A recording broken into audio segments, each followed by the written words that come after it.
miraculously came back to life. My eyes had also transformed to the same golden color as the Lion King's. But my father wasn't happy at all about my resurrection. As a legendary gangster figure, he considered my act of putting down the gun as cowardly. He wanted me to have the bloodthirsty nature of a wolf, because survival of the fittest is the law of survival in this world. Only this way could I take over his gray industries in the future. Then he showed me the Lion King specimen hanging on the wall. At this moment, I could no longer restrain the anger in my heart.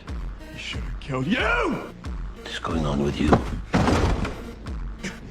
I no longer wanted to live such a life at the mercy of others. That night I climbed onto the roof, but the tiles under my feet suddenly cracked. I thought I would fall heavily to the ground, but I didn't suffer any harm. I couldn't believe what was happening. I came to a vast grassland where I could keenly capture the sounds of all animals. I looked back in terror and saw a large herd of wild buffalo charging toward me at an astonishing speed. Facing such a dense herd, even the strongest male lion would have to give way. It was too late to escape now. I could only hold my head tight and curl up my body. But strangely, the herd didn't trample over me, but chose to go around me on both sides. It was then that I discovered the herd leader was protecting me with its body. Until all the wild buffalo had left, only then did the herd leader in front of me leave with peace of mind.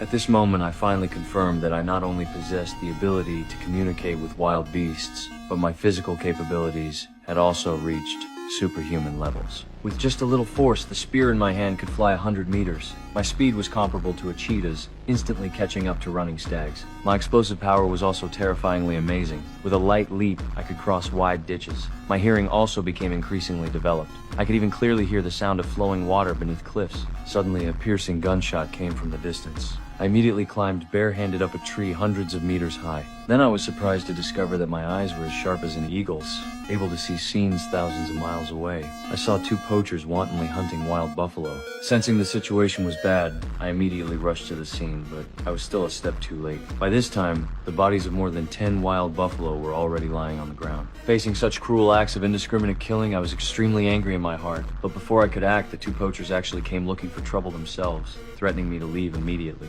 Little did they know that these threatening words instead triggered the wildness hidden in my body. I quickly picked up a dagger from the ground and sent them to meet God. Looking at those wild buffalo lying in pools of blood, I secretly made up my mind to make these poachers pay a painful